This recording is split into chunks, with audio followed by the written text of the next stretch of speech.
Leeds United have some brand new financial fears as a result of some regulations that are set to change in the Premier League and potentially below. The Whites have always tried to be financially sensible, especially after what happened at the start of the century. That wasn't very good, but these changes could cause some colossal issues. But first, I'm going to change things up a bit. Subscribe to me on Twitter. Follow me on Twitter. That one. Cheers. Anyway, so the current regulations need to be discussed in order for us to understand what they're going to evolve into. So the current regulations in the Premier League, at the very least, are that clubs can lose £105 million over a 3-year rolling period. For the most part here, I will be looking at the Premier League because that's where Leeds United want to be at the moment. If we're pushing for promotion, there's no point looking at the Championship's FFP.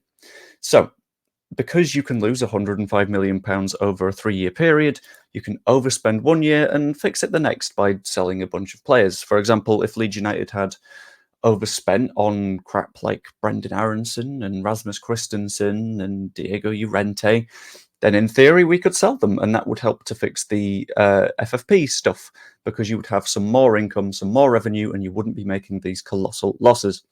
However, what was formerly FFP, Financial Fair Play, is changing to a new regulation called the Profit and Sustainability Rules, more commonly known as PSR. So, what is PSR? It'd be good to understand PSR before we talk about how exactly it's going to impact Leeds United.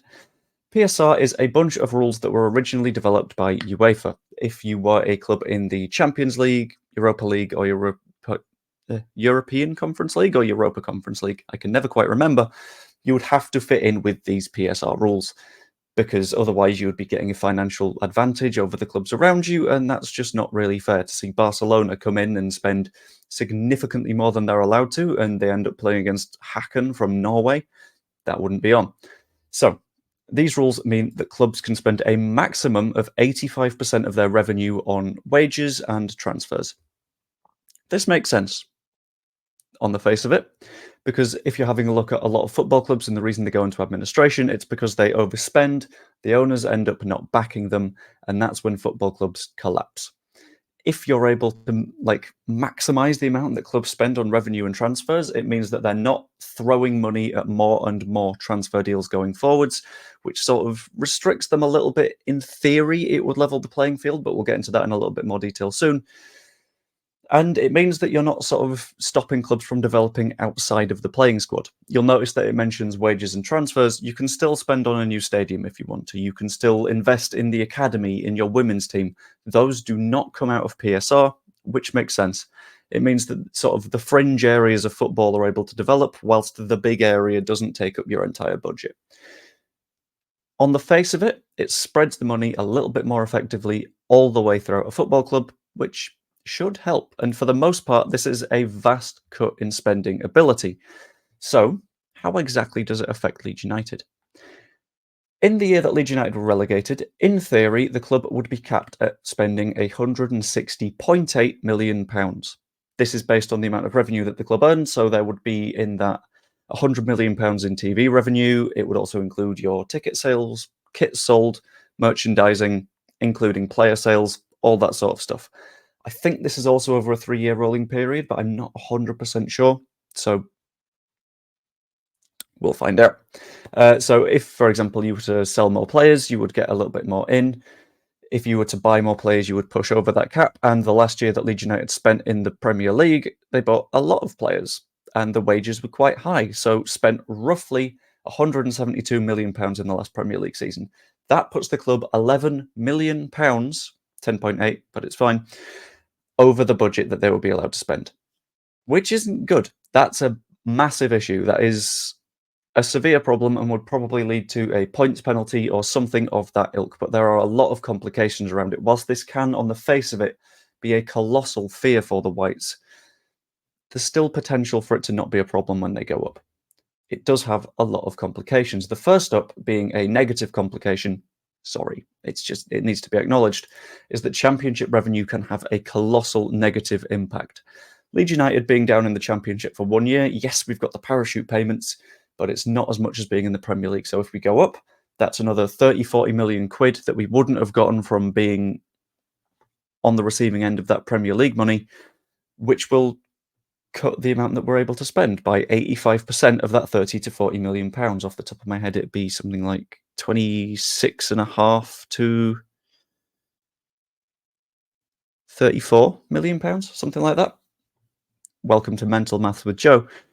But if you're a club like Luton or someone like that that has been in the Championship almost forever and then get promoted, then 2 out of your 3 years are being considered as Championship revenue, which means that you will get the Premier League revenue, but once you're spending that, it's being compared against Championship revenue, which means that you won't be able to spend as much, which means that clubs in the Championship can't really grow into the Premier League unless they're really clever with their money.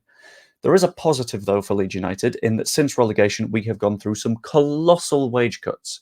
This has massively reduced the costs for the side and has meant that players such as Christensen, Sinistera, Jack Harrison, who else abandoned ship? Brendan Arrington, will not anymore go onto that calculation because those wages aren't being paid anymore.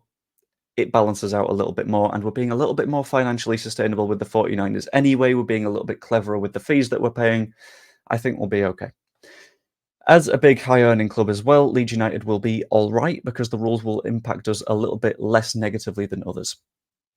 Compare Leeds to Bournemouth when it comes to global fan base. Leeds have fans in Australia, as you saw when we went on that global tour.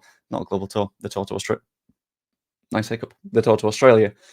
Bunch of Scandinavian fans, still some fans in America, the poor guys that stuck around. So it impacts Leeds a little bit less negatively than it does other clubs, which is very much a positive for us. It means we can spend a little bit more money than them and compete a little bit more. And whilst there is a risk of a breach, it's still something that I imagine will be handled very effectively by the 49ers. But I do think outside of Leeds United, PSR has a genuine risk of damaging football because you need to consider it will empower those UEFA clubs a little bit more. Champions League revenue is absolutely colossal. You get millions per game that is televised because it's televised all across Europe. Those TV rights are worth tons. And it means that those clubs that are constantly in the Champions League, that are constantly in the Europa League or the Conference League, will keep having that revenue and will keep being able to spend 85% of that revenue on their transfers, on their wages, because European revenue is huge.